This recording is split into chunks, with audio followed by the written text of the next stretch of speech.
E o Estadão fez mais uma matéria no dia de hoje falando sobre o suposto gabinete do ódio petista e sobre um influenciador da esquerda que realmente tem um alcance grande, que é o Thiago dos Reis. Antes de entrar nessa reportagem, que eu acho muito curiosa, porque, novamente, é aquilo que a esquerda, pelo menos uma parte importante da esquerda, costuma fazer, que é chamar os adversários daquilo que ela é, ou acusar os adversários daquilo que ela faz. Isso é uma prática, assim, antiga de boa parte da esquerda. Nos tempos de Bolsonaro, eles criaram aquela narrativa, porque para mim é narrativa, eu não estou convencido de que houve gabinete do ódio nos tempos de Bolsonaro. E por quê? Porque o Bolsonaro saiu do poder e ainda assim a direita continua com engajamento gigantesco nas redes sociais. Parece que vem aumentando cada dia mais. E por isso que a esquerda quer controlar as redes sociais, criando leis, emparedando os cidadãos que não pensam como eles. Então, se com a saída do Bolsonaro tivesse diminuído todo esse engajamento da direita, se a esquerda tivesse equilibrado o jogo dentro das redes sociais, poderia até concordar, pô, realmente, acho que o jogo estava desbalanceado porque o governo estava com alguma coisa, alguma armação para aumentar engajamento. Mas não é o que a gente vê. O Lula, por exemplo, começou imitando o Bolsonaro fazendo lives no começo do governo. Parou. Por quê? Não tem audiência. Assim como nas ruas, assim como no mundo real, a gente não constata, a gente não observa a popularidade do Lula, nas redes sociais também não. Porém, com o Bolsonaro no poder ou fora do poder, não só o Bolsonaro continua com um engajamento gigantesco, absurdamente maior que o do Lula, como os próprios perfis de direita continuam gerando conteúdos super engajados. Se tivesse o gabinete do ódio, teria provavelmente dinheiro público envolvido, dinheiro privado para bancar toda essa galera. Então elas estariam produzindo conteúdo porque estavam sendo financiadas. O que para mim vai por água abaixo, porque o Bolsonaro sai do poder, não teria como bancar essa suposta estrutura, porque não teria mais dinheiro público, e provavelmente teria muito menos dinheiro privado, e ainda assim a direita continua lá dominando as redes sociais. Tá? Então, esse é o meu ponto de vista para crer que o gabinete do ódio que a imprensa denunciava nos tempos de Bolsonaro foi mais uma das narrativas para atrapalhar na governabilidade de um governo verdadeiramente de direita no Brasil. Agora, o Estadão traz aqui algumas informações que nos fazem crer que, no caso petista, a coisa está até escancarada nesse sentido de, vamos chamar também de gabinete do ódio, que o próprio Estadão está fazendo essa associação, remetendo ao que eu chamo de narrativa nos tempos de Bolsonaro, né, o gabinete do ódio de Bolsonaro. E antes de repercutir essa matéria do Estadão, eu só quero lembrar com vocês um pouco como que o próprio judiciário tratou nos tempos de Bolsonaro essa questão do gabinete do ódio. Então aqui eu trago uma reportagem, deixa eu ver a data, de 2020 da CNN que fala o seguinte: em decisão, STF classifica gabinete do ódio como associação criminosa. Alexandre de Moraes levou em conta o depoimento dos deputados federais Alexandre Frota e Joyce Hasselmann, ex-aliados de Bolsonaro. Bom, eu imagino que depois do Estadão estar no segundo dia consecutivo falando de um gabinete do ódio petista e citando nominalmente um influenciador, eu presumo que o STF vai continuar com aquela proatividade que tinha nos tempos de Bolsonaro, suponho, né? E vai pedir para que a PF comece a investigar este caso, porque o Estadão já iniciou, digamos assim, esse trabalho, vamos chamar investigativo, vai. Então acho que cabe ao STF pedir para a PF fazer um estudo. E por que eu estou falando do STF chamar aí a PF? Ou mesmo a PF de forma proativa investigar e encaminhar para o STF, né? Como aconteceu nos tempos de Bolsonaro. Essa matéria do Estadão é de 2022 e fala o seguinte, matéria da CNN, desculpa. Relatório da PF entregue ao Supremo aponta a existência de um gabinete do ódio. Então aqui eu não sei se foi o STF que cobrou uma posição da PF ou se foi a PF que investigou, né? E aí encaminhou esses documentos para o STF. Independente de qual situação seja, eu espero que aconteça o mesmo no caso desse suposto gabinete do ódio petista, né, que o Estadão vem denunciando há 2 dias consecutivos. Eu acho que é o mínimo que eu espero, né, porque quando a gente fala de uma democracia pujante, verdadeiramente pujante, a gente pensa num Estado completamente imparcial. Então não importa a ideologia do alvo, do investigado, do réu, o rigor vai ser o mesmo, né? Então, pensando nisso, eu presumo que os ministros do STF também viram essas reportagens do Estadão e vão cobrar, vão proativamente fazer alguma coisa em relação a esse assunto. Vamos ver, né? Cenas dos próximos capítulos. E aqui, para finalizar, também trouxe uma matéria de 2022 do Congresso em Foco, só para mostrar, né, como o STF estava mergulhado, preocupado com essa questão de gabinete do ódio. Documento do STF explica como funciona o gabinete do ódio. Então, eu imagino que essa preocupação gigantesca do STF com esse assunto continue vigente. E aí, no caso, o PT pode se complicar juridicamente. Será, né? Essa é a pergunta que fica. Indo aqui para a reportagem de hoje do Estadão. Influenciador petista repete gabinete do ódio, gera 1 bilhão de visualizações, de views, e fatura com desinformação, fake news, galera. Se aqui fosse influenciador bolsonarista, eu acho que ele já estaria em algum inquérito. Eu imagino que ele estaria em algum inquérito. Ilegal ou legal, mas eu imagino que ele estaria em algum inquérito. E aqui na linha fina, um dos principais membros da rede governista, né, do PT no caso, Thiago dos Reis, explora fake news e informações descontextualizadas para lucrar no YouTube. Canal Plantão Brasil acumula quase o triplo de acessos de conhecidos porta-vozes da direita. Planalto e YouTube não comentam. E aqui eu já tenho uma coisa que me chama muitíssima atenção.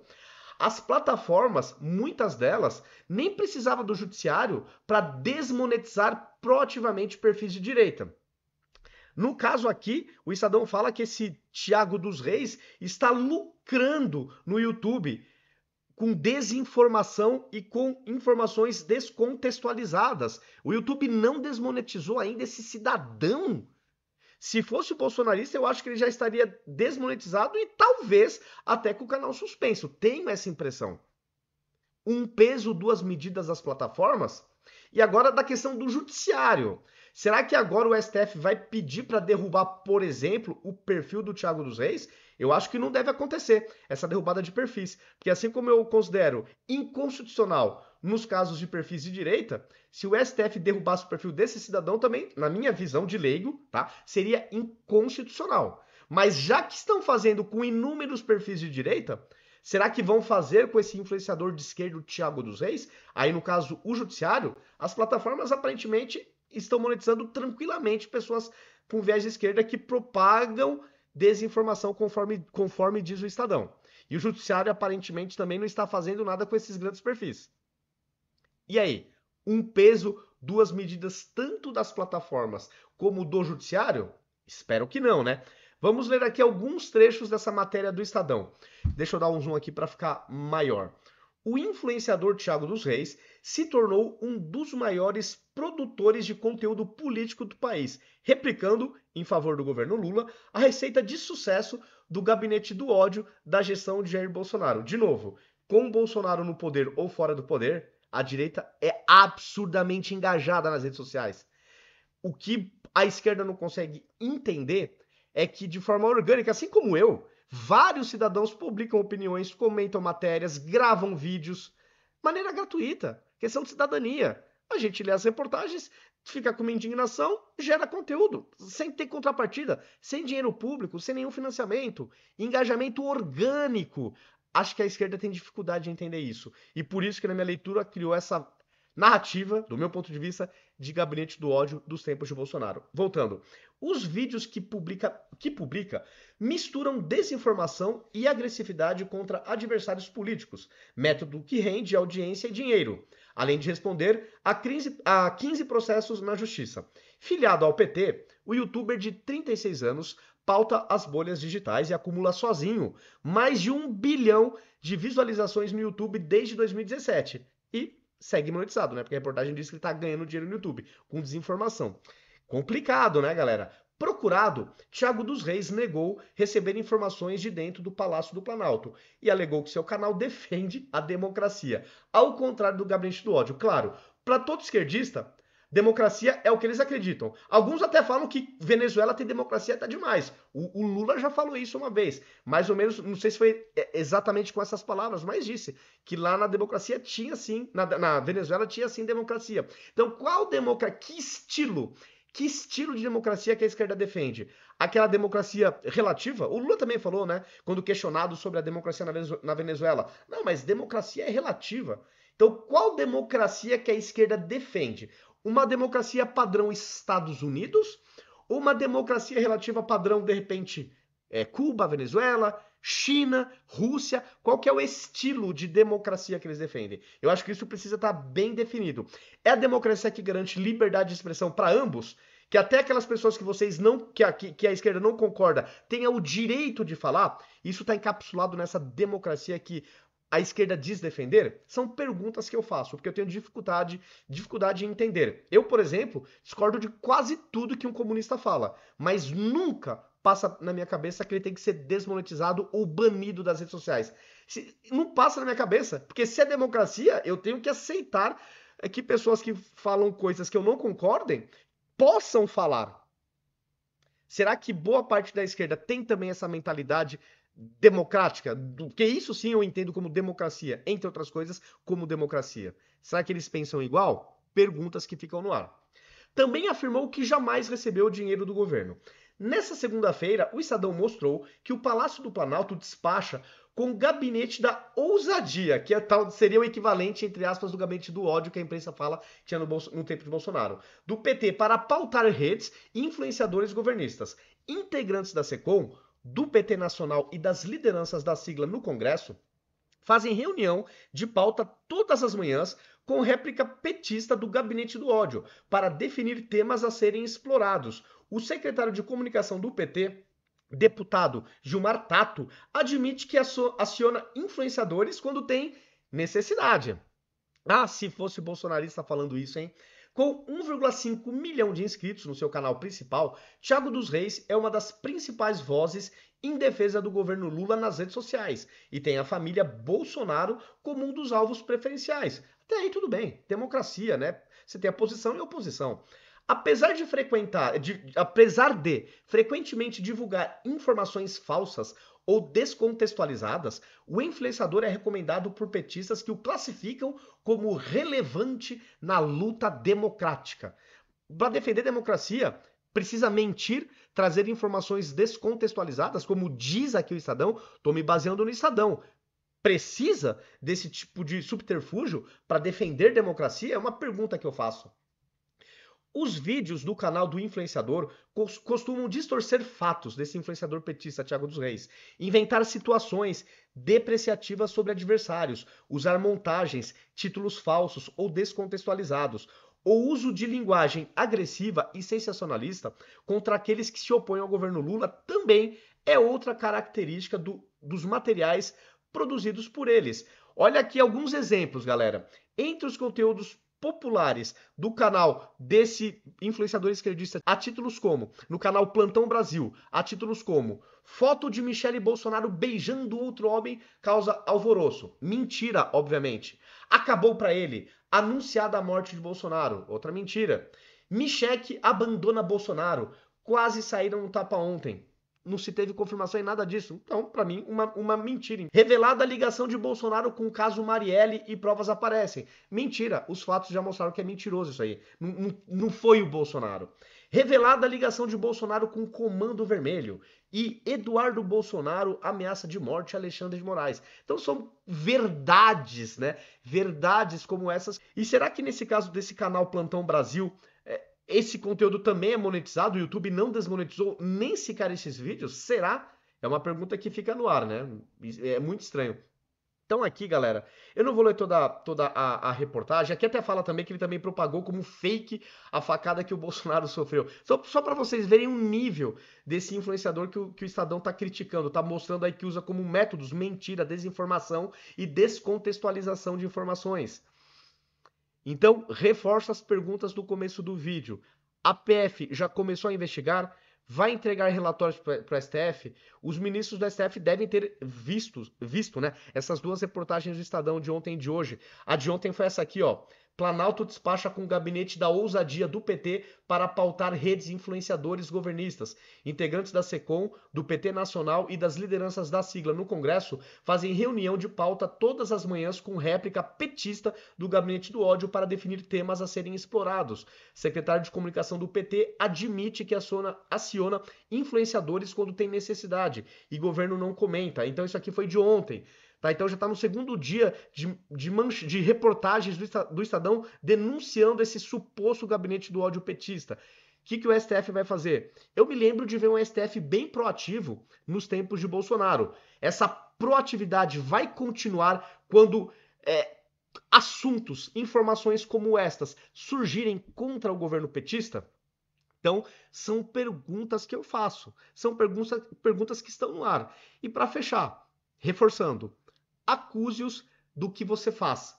Chame-os do que você é. Isso tem valido há várias décadas para várias pessoas da esquerda.